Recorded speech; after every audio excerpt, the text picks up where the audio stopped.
It never started with the snow. The snow might have been falling all night, coating the trees, burying the cars, drifting up against the back door like soft white bricks. But none of that mattered until you heard those words. The magic words. The words that every kid in town was hoping for, wishing for, praying for, right down to their frozen toes. Roosevelt Elementary. Closed. And just like that, your heart leapt out of your chest. Because a snow day wasn't just a day off from school, it was something bigger, something sacred. It was a break in the normal, a crack in the routine, a small gift from the sky that told you today is yours. But it didn't begin when the snow started falling. It began when you heard it, usually from the little kitchen radio, AM frequency, low static, that same deep voice slowly reading through the school closures in alphabetical order. You sat at the breakfast table, barely breathing your cereal, getting soggy while you waited. Your school always felt like it was near the end of the list. Always one more delayed 2 hours, one more open as scheduled before finally it came. And when it did, when they said the name of your school, the sound of it echoed in your ears like a starting bell. The grown-up world still had to go to work, but you had just been set free. You didn't go back to bed. You didn't pull out a tablet or settle in for cartoons. You ran to the window nose against the glass eyes wide, and it was all there, a world completely transformed, like someone had erased everything overnight and drawn it again in soft white chalk. And outside, that's where the real story started. You layered up like you were going to the Arctic. Wool socks, thermal underwear, snow pants you hadn't worn since last year and were already a little too short, a sweater over a hoodie under a coat, mittens over gloves, a hat that never quite covered your ears, and boots always the wrong size, always stiff as bricks.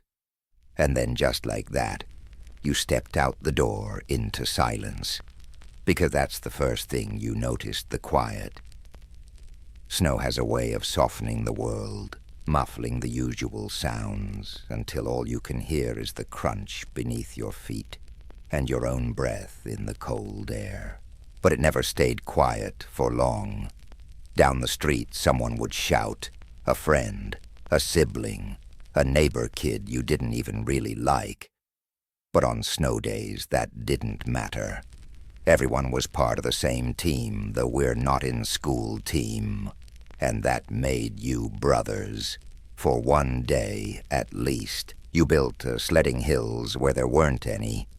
That small bump at the edge of your driveway, it became a mountain. That shallow slope behind the grocery store, an Olympic course. You grabbed whatever would slide an old plastic sled, if you were lucky, a trash can lid or cardboard box if you weren't, and flung yourself down the hill like a lunatic. You wiped out, constantly, but you laughed harder with each fall. If someone had a real sled, the kind with metal runners and a wooden seat, they instantly became a local legend. The kind of kid you followed around just for the chance to use it once, or just to watch them fly.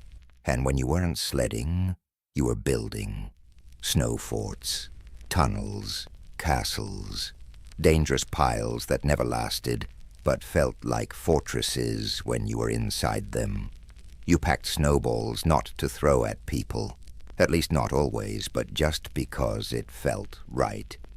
Because your hands needed to be doing something even in mittens, even when your fingers were numb. The cold didn't matter. Wet socks didn't matter. Snot running down your face didn't matter. You stayed out until your eyelashes froze, Or someone's mom yelled from the porch that it was time to come in and thaw out. And that was its own kind of ritual. You'd peel off your boots at the door, leaving puddles on the floor. Your jacket landed in a heap, gloves tossed aside like trophies, and you stood there, stamming red-cheeked, shaking with the kind of cold that comes from pure joy. Someone handed you a towel, a mug of cocoa, soup on the stove, a blanket warmed in the dryer. The house always felt warmer on a snow day, not because the thermostat was higher, but because you had earned it. You had braved the outside, and now you were home, but you didn't stay in for long, because the snow was still there, and it was still yours, and the day was far from over. Give a child a pile of snow, and you'll find out just how far imagination can stretch. We didn't need blueprints. We didn't need kits or adult instructions or safety warnings. We didn't even need gloves that fit properly. What we needed was a backyard, covered in white, a few willing friends, and the whole day ahead of us. That was enough. We were engineers, builders, urban planners, and mad inventors working without supervision, but with full creative control. And snow was the best material in the world. It shaped when you pressed it. It packed when you pushed it. It stuck when you needed it to, and fell apart when you didn't. It challenged us, and we rose to meet it. We built forts, not the kind made from pillows or couch cushions, real forts, with snow bricks and towers and tunnels and lookout points. Sometimes they had multiple rooms, living quarters, and ammo stations, whatever that meant at age 8. If you had a shovel, you were promoted to architect. If you had a sled to haul snow, you were elected mayor. We took it seriously. We stomped down the floors until they felt solid. We carved smooth walls with soup spoons. We reinforced roofs with frozen garden stakes. And when the sun started to melt one side, we'd build a second wall in the shade, like seasoned construction crews adjusting to shifting conditions. And once a fort was done, rules followed. No climbing on top, no sabotage from siblings, no snowballs inside the perimeter, until, of course, the Great Snowball War began. Then all bets were off. We stockpiled ammo in neat pyramids, perfectly packed snowballs, firm but not icy. We tested them for flight. We built bunkers from trash can lids and overturned sleds. We held meetings, swore alliances, made flags, and declared territories. The front yard became a battlefield. The sidewalk was neutral ground. Driveways became supply routes. We got hit in the face. We got snow down our backs. We slipped, fell shouted, and occasionally cried. But we always got back up, because the fight was never really about winning. It was about belonging, about having a place in the game, about being part of something bigger than ourselves. And when the wars ended, we switched gears again. We became designers. We sculpted snowmen with distinct personalities, some classic, some cartoonish, some vaguely monstrous. We gave them names, backstories, whole snow families with pets and imaginary neighbors. Sometimes they had jobs. One winter we made a snow teacher and sat a half circle of baby snow students in front of her. We even gave them tiny snow pencils made from twigs. We didn't know it then, but we were telling stories with snow. We made furniture snow couches with icy armrests, vehicles snow cars carved so you could sit inside and pretend to steer. One kid once tried to make a snowplane with wings so wide it took up the entire side yard. It collapsed in an hour, but for a while it flew at least in our minds. And when the snow was too fluffy to pack, We shifted once more into penguins. We flattened out paths in the yard with our boots, then belly slid across them again and again, until they turned into icy luge tracks. We raced, we spun, we fell off course into snowbanks and lay there laughing, the cold soaking through our sleeves, while we stared up at the pale blue sky. There were no prizes, no timers, just the thrill of sliding fast and not knowing where you'd land. We didn't stop to check the time. We didn't worry about what we looked like. We didn't care how wet or cold we were, at least not until someone's mom stuck her head out the door and yelled that our lips were turning blue. And even then we begged for 5 more minutes. Because in that world we built, made of snow and dreams and shared breath in frozen air, we weren't just passing time. We were learning how to create something out of nothing. We were learning how to work together, how to argue, how to make up. We were learning how to live with others without realizing we were learning anything at all. And maybe that's the most magical part. That out there in those yards and fields and frozen driveways, bundled in hand-me-down coats and mismatched gloves, we were building more than forts. We were building childhood itself. You don't know cold, real cold, until you've been out in the snow so long, your face stops sending signals. We didn't have fancy weather apps or feels like temperature indexes. We had cheeks so red they looked painted on, noses that ran non-stop, eyelashes that froze together, and fingers that stopped bending about 30 minutes before we admitted it was time to go inside. But we never wanted to go inside. We didn't check wind chill. We didn't ask how cold it was. We just stepped out the door and stayed there until our bodies physically refused to function. And even then we negotiated. Just 5 more minutes. 1 more sled run, let me finish the wall. We would have bargained with the snow itself if we thought it would buy us more time. There was a very specific type of pain that only came from playing outside in the winter too long. A sharp burn in your fingers that turned to numbness. That moment when your wet scarf hardened into ice. The unmistakable sting in your thighs from frozen denim jeans. But we took it all as part of the experience, a tax you paid for joy. And somehow, no matter how frozen we were, we never stopped moving. That was the secret. If you kept moving, sledding, chasing, running, building, you could outpace the cold. For a while, at least. Your body became its own furnace, fueled by laughter and adrenaline. It didn't matter that your gloves were soaked through, or that you couldn't feel your ears. What mattered was the next snowball, the next idea, the next chance to fly down a hill, screaming like your life depended on it. Sometimes the cold tricked you. You'd feel fine until you came inside. And then it hit you. That horrible prickly pain as your hands thawed. The hot ache in your cheeks as blood returned. You'd groan, whimper, curl your fingers into your palms and wince like you were being punished. And the grown-ups would say, "Told you so." But you'd do it all again the next day. Because snow days were earned. You didn't waste them sitting on a couch. We played hard. We sprinted up hills again and again, sleds dragging behind us. We jumped into snowbanks without checking the depth.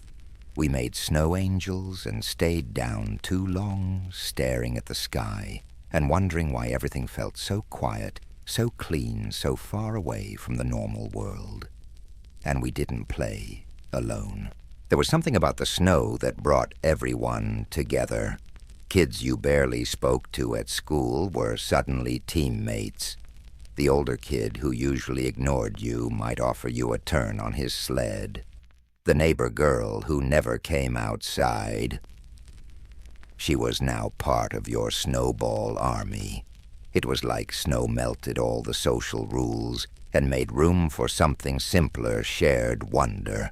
Even our dogs got in on it, barking wildly, diving into drifts, catching snowballs in midair, and looking confused when they exploded on contact. Their energy was our energy. Wild, relentless, joyful. Sometimes when we really couldn't feel our faces anymore, someone's mom would come to the rescue. A knock on the window, a shout from the porch. Come in and warm up. You've been out there for hours, and we'd groan, stomp, and finally drag ourselves inside. The warmth hit like a wave. Your face stung. Your feet tingled. You peeled off your gear and left it in a heap by the heater. You wrapped yourself in a towel and hovered near a vent or a radiator or the kitchen stove. You sipped hot chocolate so fast you burned your tongue. And still you were proud. You'd survived the elements. You'd earned the cocoa. And within an hour, someone would ask, "Wanna go back out?" And without missing a beat, you'd say, "Yup." Because the cold didn't scare us. It shaped us. It reminded us that joy sometimes comes bundled with discomfort. That the best memories aren't made in perfect conditions. They're made in the mess, the wet socks, the numb fingers, and the faces so cold you can't even smile right. And we loved every minute of it. No one back then really talked about safety. At least not in the way people talk about it now. There were no checklists taped to the fridge. No brightly colored signs reminding you to wear a helmet. No parental group chats buzzing with warnings about sledding accidents and frostbite statistics. What we had was this. Someone cracked open the front door, looked out at the white-covered world and said, "All right, just don't break anything." And we were off. And honestly, it wasn't safe. We climbed up garages to sled off the roof. We carved icy tunnels into snowbanks just inches from the road. We hurled ourselves down hills so steep they should have come with disclaimers. We built ramps with plywood cinder blocks and questionable judgment. We had no sense of risk, only the thrill of the drop. We didn't wear helmets. We didn't own them. Our sleds had no padding, no seat belts, and definitely no brakes. Steering was a myth.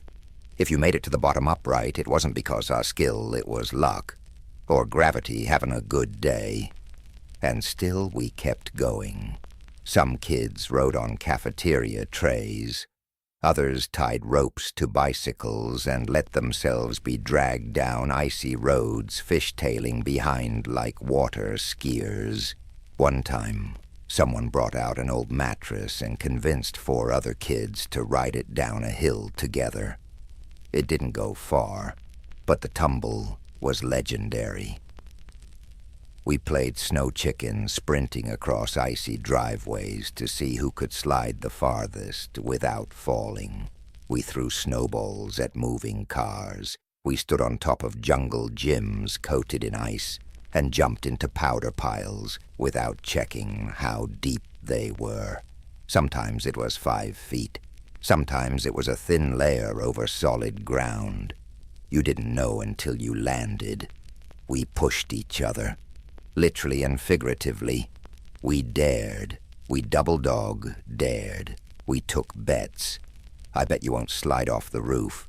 I bet you won't ride the sled down backwards. I bet you won't jump from the second step. And someone always did. Sometimes we got hurt. Split lips, twisted ankles, black eyes. One kid knocked out a tooth. Another broke his wrist and was back the next week with a cast, wrapped in a plastic bag, climbing the same hill.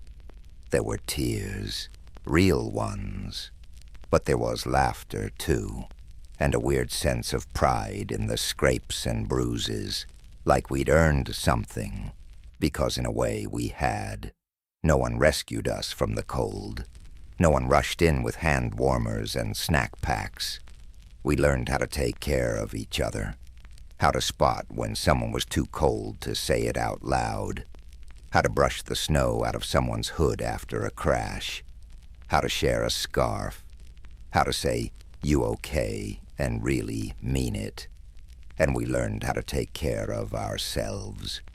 We figured out which socks stayed warm and which ones turned to ice. We knew how to keep snow out of our boots using plastic bags. We learned that sticking your hands under your armpits was better than any glove. We knew when to retreat to the porch just long enough to warm up and go back out again. There was something about that kind of cold, the kind you endured, because the fun was worth it, that toughened us. It didn't just build resilience, it built confidence. You slid down a hill that scared you. You climbed back up with a bleeding knee. You wiped out hard and stood back up before anyone could ask if you were okay. You were, most of the time. And when you weren't, someone sat with you in the snow and waited until you could breathe again. We didn't have safe spaces, but we had each other. And that mattered more. Because when the snow finally melted when spring came, and the sleds were shoved to the back of the garage, what stayed with us wasn't just the thrill of the danger, it was the knowledge that we had done it. Faced the cold, taken the hit, pushed past the fear. That was the real gift. Not the bruises, not the adrenaline, but the slow-building truth that we were stronger than we thought, that we could survive a little chaos, that not everything needed to be padded and planned and perfectly measured. The snow taught us that, and we never forgot. We never wanted to come inside. Not really. We would stall, delay, plead for 5 more minutes, even when our mittens were soaked through and our cheeks were bright red and our noses were running like leaky faucets. The sky would be turning gray, the porch lights glowing amber across the neighborhood, and still we'd try to stretch it out. But eventually we had to come in, and when we did, it wasn't just about getting warm. It was a ceremony, a transition, a moment that marked the shift from wild adventure to something quieter, softer, home. It started the second the door opened. Warmth hit you like a wave, moist and heavy smelling of heat and dinner and laundry and the faint trace of cinnamon if you were lucky. Your boots hit the mat with a heavy thunk, leaving slushy puddles that no one appreciated, but everyone expected. You peeled off layers like an onion. First the coat, stiff and crusted with snow. Then the mittens, soaked and sagging. Then the hat plastered to your forehead. And then the hard part, the boots. Trying to tug off frozen boots while standing on one leg with numb fingers was a full-body event. You wobbled, you grunted, you sometimes cried out in frustration. And then when it finally gave way, the boot would fly off like a cannonball and slam into a wall, or a door, or your little brother. Once you were stripped down to just long johns and itchy socks, you stood there dripping, red-faced, shivering, and someone would say, "All right, get over here." They'd hand you a towel, a blanket, a warm pair of dry socks, and you'd huddle near a heat vent or the radiator, or if you were lucky, a wood stove. You'd press your hands against it, feeling the sting of thawing fingers. The pain was sharp, intense, but also weirdly satisfying, a sign that life was returning to your limbs. And then came the smell of something warm, cocoa, always cocoa. Made on the stove, not from a pod or a machine. Powdered mix, dumped into milk, not water, and stirred slowly with just enough marshmallows to count as generous, but not so many that they spilled over. Served in mismatched mugs, no two alike. You wrapped your hands around the mug like it was sacred, and in a way it was. Because this moment wasn't just about getting warm. It was about being welcomed, about being seen. You came in from the cold, from the chaos, from the battles and the sled races and the snowball fights, and someone said you did it. You're home now. The living room smelled like life.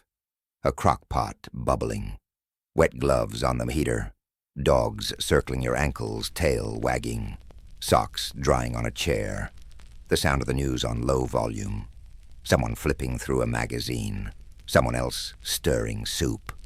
You didn't say much. You didn't need to. You just sipped your cocoa, lun back into the couch or the floor, or whatever spot you claimed, and let the heat slowly pull the cold from your bones. And sometimes, right in the middle of it, someone would ask, "Did you have fun?" And you'd nod. Or maybe you'd say, "Yeah." Or maybe you'd launch into a full-blown recap of the fort you built, or the snowman with 3 heads, or the kid who face-planted so hard the snow left a perfect imprint of his nose. But whether you spoke or stayed quiet, the answer was always the same. Yes, it was a day worth remembering. Coming inside wasn't an end. It was part of the cycle.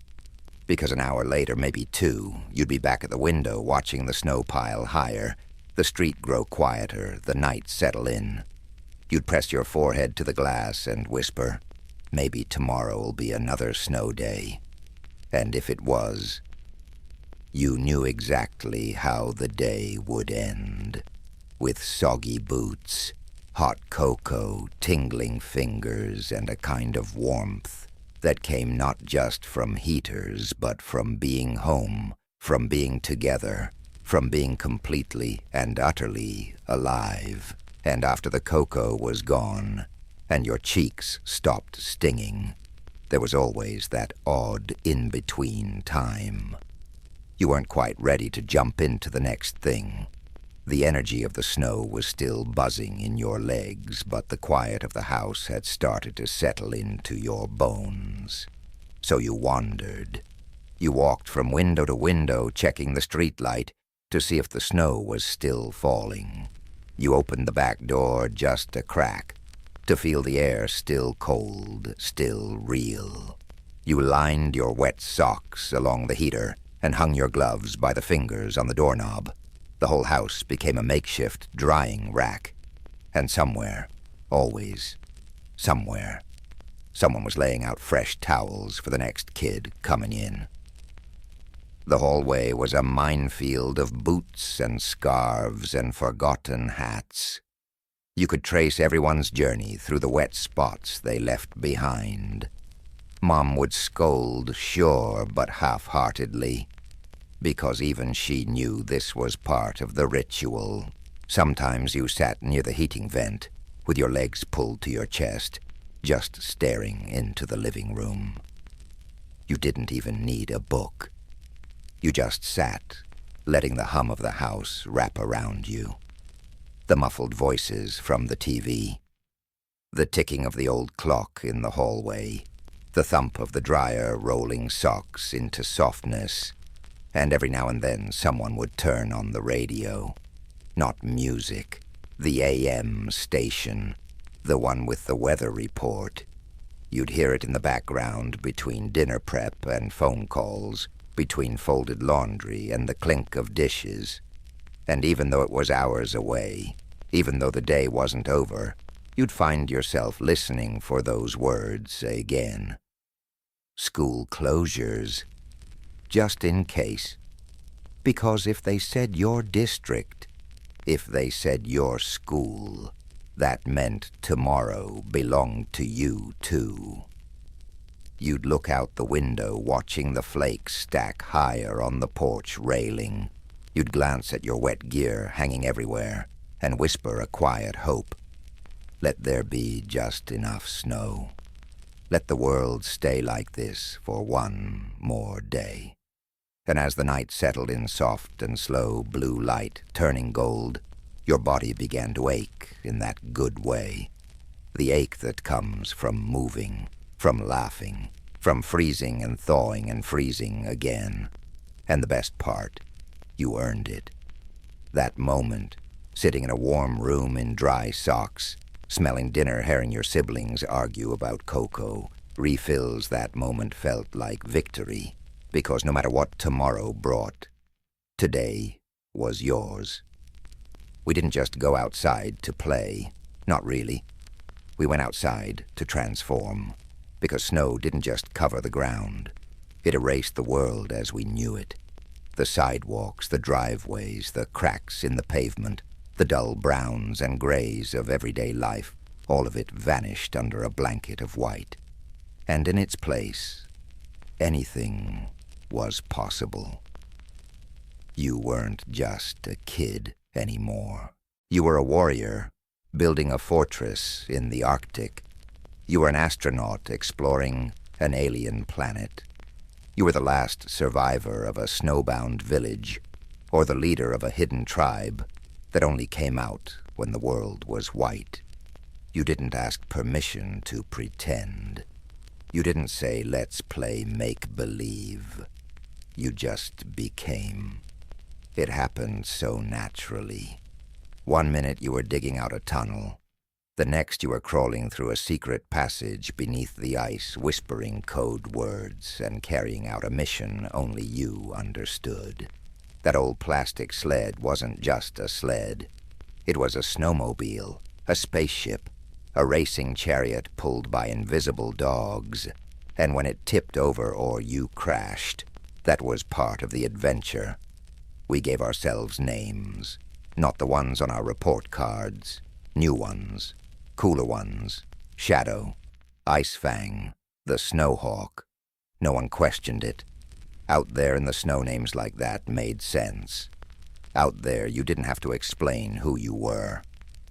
You just acted like it, and that was enough. We built kingdoms, forts that became castles, castles that became capital cities. We claimed territory with sticks and boots. We argued over borders and negotiated treaties. We split into factions, formed alliances, betrayed each other, and made up within 10 minutes. And every fresh inch of snow reset the map. Let us start over with new stories. Even when we were alone, we weren't really alone. You could walk through your backyard and see entire worlds in your mind. You'd talk to yourself in dramatic voices, narrate your steps like a hero in a movie. Sometimes you weren't even a person. You were a snow monster, or a polar bear, or a magical spirit with control over the weather. We never said these things out loud inside the house. Inside, we were regular kids again, told to take off our boots and stop tracking snow into the kitchen. Told to finish our homework, or set the table, or not roughhouse in the hallway. But outside, in the white, wide-open world, we were free. And more than that, we were fearless, because being someone else, even for an afternoon, gave us a kind of courage we didn't always feel as ourselves. We said things we might not say otherwise. We took chances, climbed higher, spoke louder, protected each other, led the charge down the hill, pretended to be brave, and somewhere in pretending we actually were. Sometimes we played out stories from TV shows or books. One kid was always Batman. Another insisted on being Luke Skywalker. Someone else made up their own hero and insisted they were better than all of them. And you know what? We believed it, because in that moment, anything felt real. Anything could be real. All it took was enough snow and a little space to run. And when the daylight began to fade, and we had to go back in, we didn't just leave the cold behind. We left the characters behind. The Snow Queen, the brave knight, the rebel commander. We peeled them off like our wet gloves, one finger at a time. And even though we didn't say it, we felt a small kind of grief. Because we liked those versions of ourselves. They were bold, they were clever, They didn't worry about math tests or being picked last or saying the wrong thing. They didn't hesitate. They acted. They imagined. They created. And even after the snow melted, something about them stayed with us. We started walking a little taller, talking with more confidence, thinking of ourselves not just as who we were, but who we could be. 'Cause those roles we played weren't silly. They were practice, for trying, for failing, for pretending, until you didn't have to anymore. And now, years later, when the snow starts to fall, something stirs. You feel it in your chest, that itch to build, to imagine, to become again. You look out the window and you remember, not just the forts, or the sleds, or the bruises on your shins, but the feeling, the transformation, that once upon a time when the world turned white, you became someone else. And you liked that person. Maybe you still do. Snow didn't just fall from the sky. It fell into everything, into the cracks in the sidewalk, into the folds of the landscape, into the noise of daily life. It didn't just change what we saw, it changed what we heard. Or maybe more truthfully, what we didn't hear. Because when the snow came down thick and heavy, it was like the whole world took a breath and held it. The street, usually full of tires, humming and dogs barking, and neighbors calling out across the yard, suddenly went still. The air seemed softer. The world muted itself. And not because someone asked it to, but because snow has always known how to quiet a place down without permission. And we felt that. Even as kids, we noticed. We didn't use words like tranquil or atmospheric. We just stood still, on the back porch, in the front yard, out by the mailbox with our boots sinking deeper. And we listened. You could hear snowflakes tapping the sleeves of your coat. You could hear them brushing the surface of your hat. You could hear the squeak of your boots packing fresh powder, each step a small signature in sound. When you exhaled, your breath didn't just fog up, it echoed in the stillness. The whole world whispered, and we whispered back. Even the loudest kids in the neighborhood lowered their voices in snow like that. They didn't know why, and neither did we, but something about the hush demanded it. There were fewer shouts, fewer footsteps, less hurry, and somehow in that quiet we could finally hear ourselves. We'd notice things. The way icicles formed like glass daggers from the edge of the garage. The way snow clung to the very top of the fence like frosting laid down by the steadiest hand.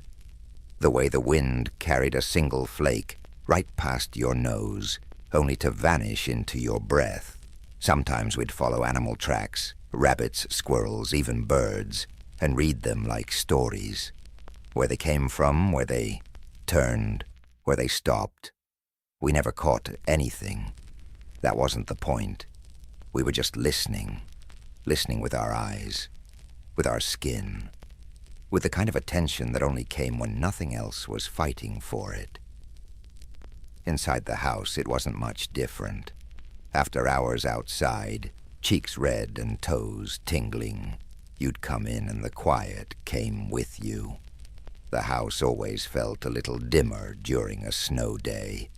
Not dark, just softer, warmer, like the lamps had lowered themselves, like the walls had leaned in closer.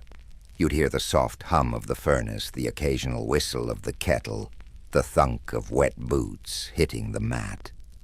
Maybe a radio playing something old in the background, or the sound of someone thumbing through a book, or just nothing, and that nothing was enough.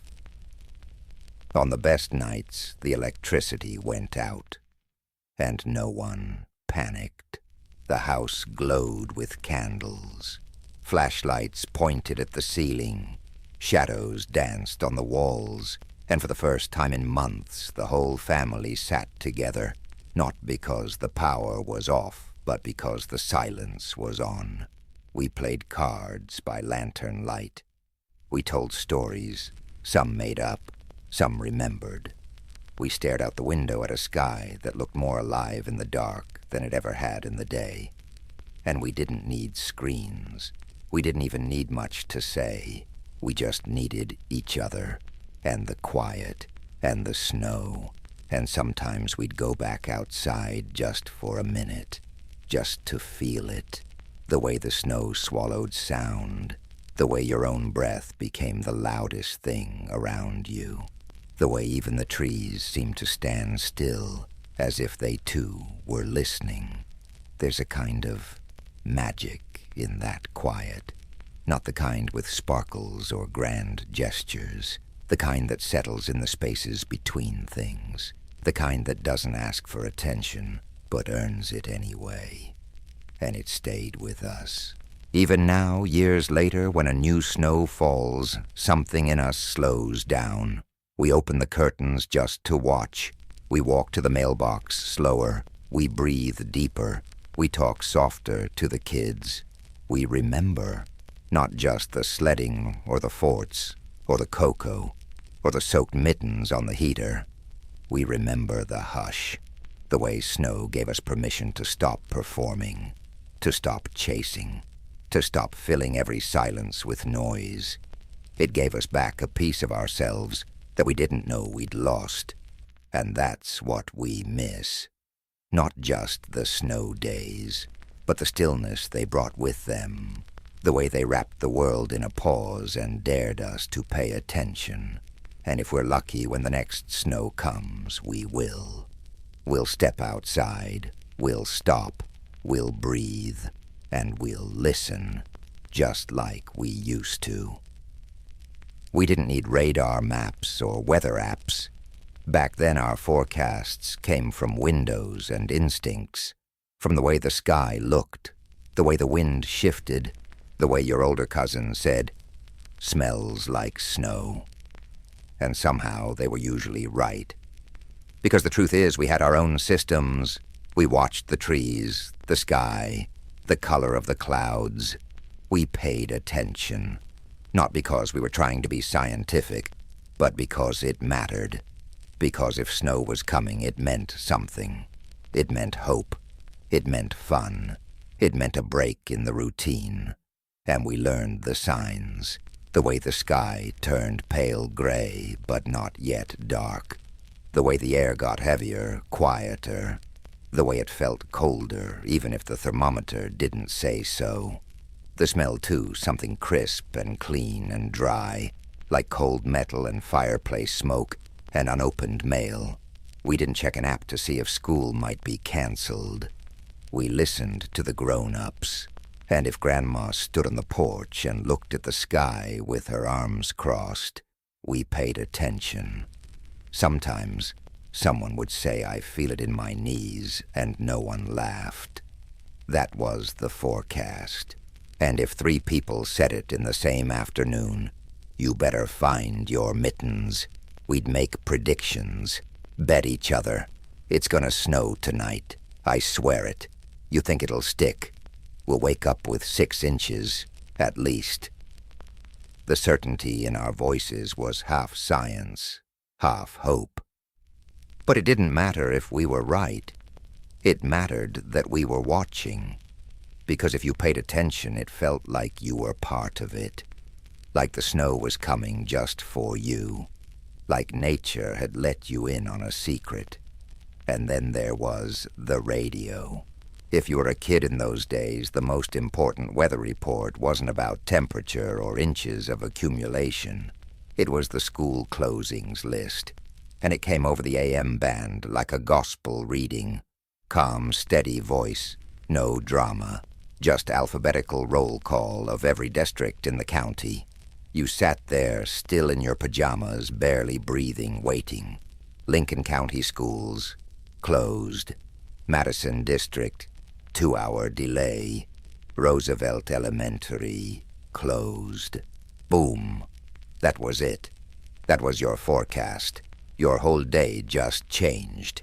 But before that voice came on, before the decision was official, we made our own forecasts in the hallway and over breakfast. We'd stand by the window before bed and try to gauge the future by how fast the snow was falling, how high it had piled on the porch railing, whether the neighbor's car had disappeared under a blanket of white. "It's sticking to the road," someone would whisper, as if that carried prophetic weight. We even did weird little rituals. Put a spoon under your pillow, wear your pajamas inside out, flush ice cubes down the toilet. Don't ask why we didn't know either. We just knew that someone said it worked once and we weren't about to risk it. And it wasn't just about skipping school. It was about belonging to something bigger than the schedule, bigger than the rules. It was about waking up and knowing the world had changed overnight, and that we, not the grown-ups, not the teachers, not the bus drivers, were the ones who felt it first. We didn't need alerts pushed to our phones. We had hunches, gut feelings. We had the rhythm of the season living under our skin. Some kids became experts. You know the type. The kid who swore he could read the clouds, who told you it would start snowing by lunchtime, and if it didn't, had a new theory ready to go. We didn't fact-check. We believed, because belief was half the fun. And even when we were wrong, even when we predicted a snowstorm and woke up to brown slush and disappointment, we still felt proud that we cared enough to guess. We didn't just look at weather. We felt it. We watched it. We read it the way you read someone's face and know what's coming next. And maybe the world was better for that. Because the weather wasn't just background noise. It wasn't a tab on a screen. It was the thing we stepped into, the thing we dressed for, the thing we raced against, adapted to, cursed and celebrated, and snow was the most personal kind of weather. You didn't just watch it happen. You participated. So yeah, we made our own forecasts. Sometimes they were nonsense. Sometimes they were spot on. Sometimes they were hopeful guesses whispered into the wind. But they were ours. And when we woke up to a white world and realized we'd been right, when we saw the neighbor's car buried and the phone tree starting and the school name read out loud on the radio, we felt like weather gods. Because even if we couldn't control it, we knew it was coming, and we were ready. It was always the last light on, even after the snow had stopped falling, even after the sleds had been dragged back into the garage, and the boots had been left in a puddle near the door, and the cocoa mugs had been emptied, rinsed, and forgotten in the sink. Even after the house had quieted, and the living room had dimmed, the porch light stayed on, not because someone forgot, but because someone remembered. That light was never just for seeing the steps. It was a message, a signal, a quiet, glowing promise. Someone's still awake, someone's still waiting, someone still cares that you're out there. On snow days, that light meant more than usual. It meant we were allowed to stay out just a little longer, to make one more snowball, one more slide down the hill, one more lap around the block, bundled in scarves and wonder. It meant we weren't alone out there. Even when the night got quiet, and the wind got sharp, and our friends had all gone home, that light meant there was still a place for us to return to. It wasn't fancy, just a single yellow bulb above the porch. But it was enough. Enough to cut through the dark. Enough to guide your boots back across the lawn. Enough to let you know that home was close and warm and waiting. Sometimes you could see it from halfway down the street. You'd turn the corner cheeks red and gloves soggy, and there it was, soft and golden and familiar. It lit up the snow in a little circle, like a stage waiting for its actor, and walking into that light, it felt like stepping into safety, like the world could go on spinning. But here in this glow, you had permission to pause. We didn't always talk about it. We didn't say thanks for leaving the light on. We didn't say, it made me feel safe. But we felt it. And the ones who left it on, they knew. Maybe it was your mom watching from the window with a cup of tea. Maybe it was your dad coming to check if you were still in the yard. Maybe it was your grandma sitting in her chair with a blanket on her lap, glancing out every now and then just to make sure your silhouette still moved across the snow. The light said, "Come home when you're ready. We're here." Even if you were late, even if you lost track of time, even if your sled broke or your boot came off, or you wandered too far chasing a trail you didn't recognize. That light was your lighthouse. Some nights you lingered on the steps before going in, just stood there, snow melting on your coat, feeling the heat from the door behind you and the cold from the world you were leaving. It was a threshold, a line between adventure and safety, between wild and warm, and you didn't always want to cross it right away. But eventually you did.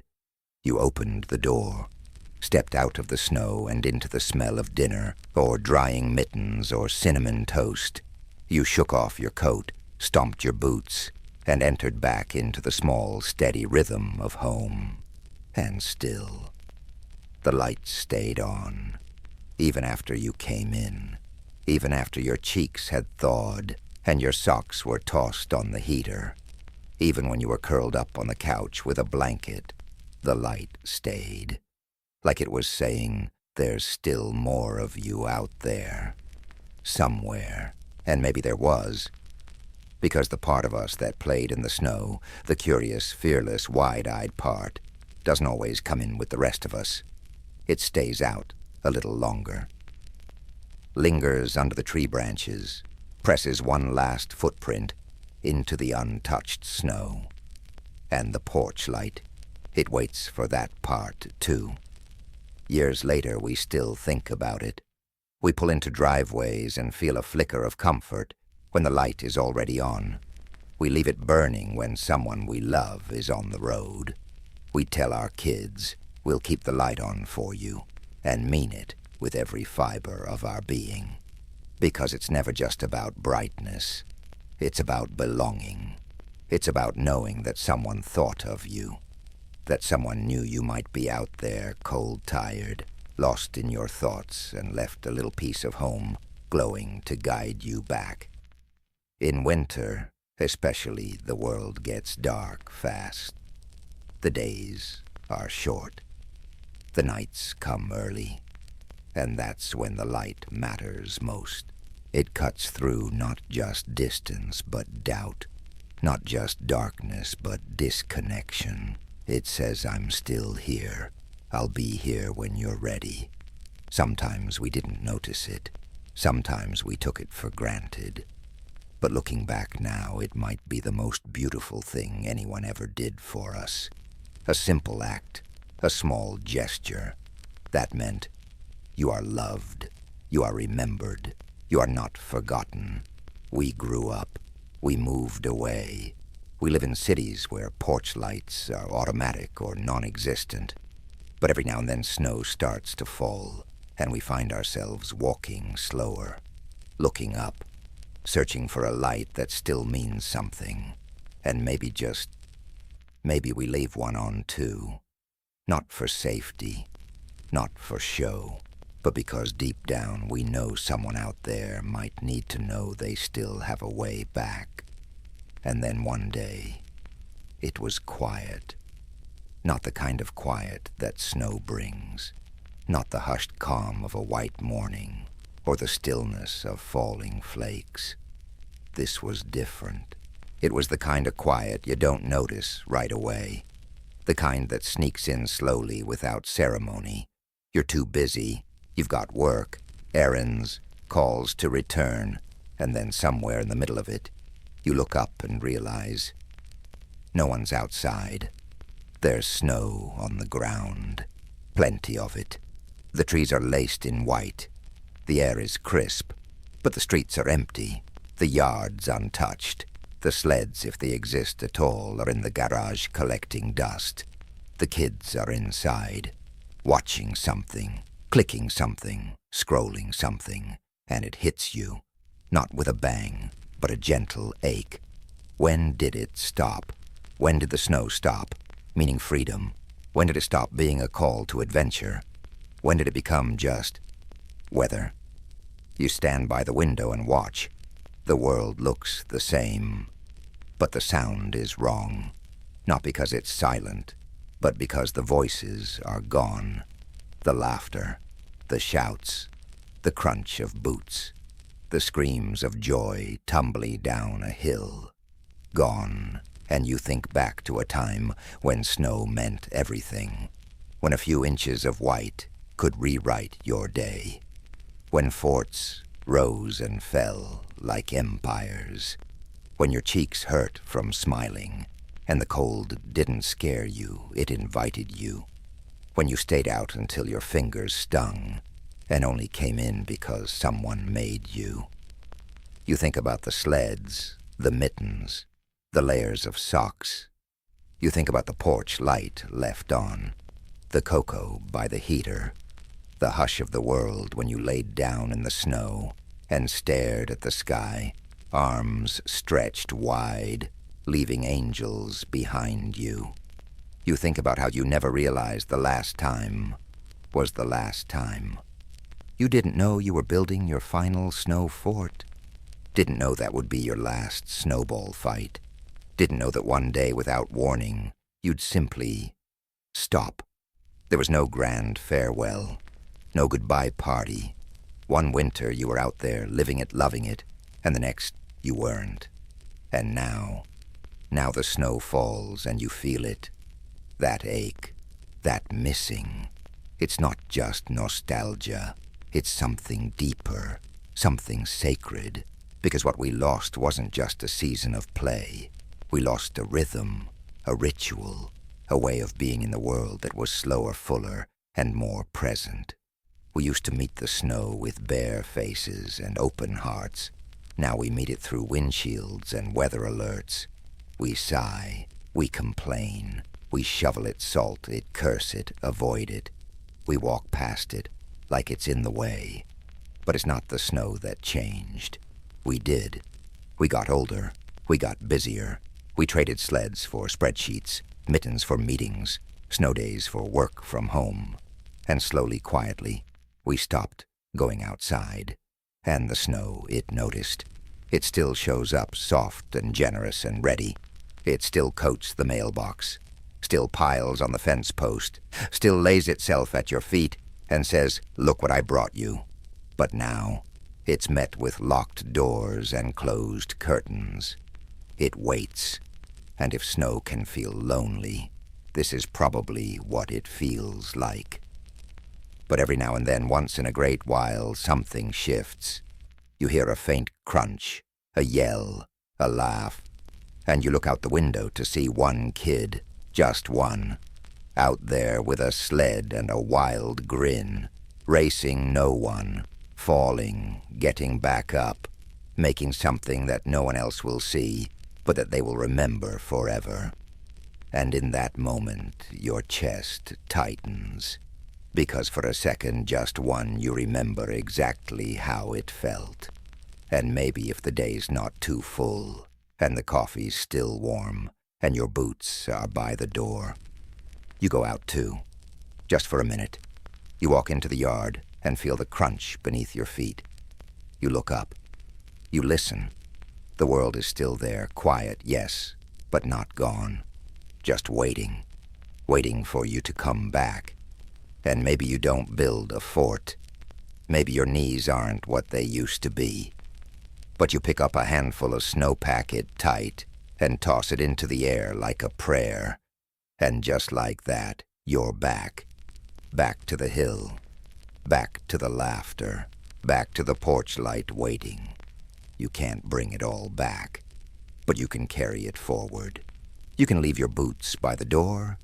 You can keep the cocoa mix stocked. You can tell the kids, let's go out just for a bit. You can teach them what it meant, what it still means, what it will always mean if we let it. And the next time snow falls, maybe you'll be the first one out there. Maybe this time you'll be the one leaving the light on.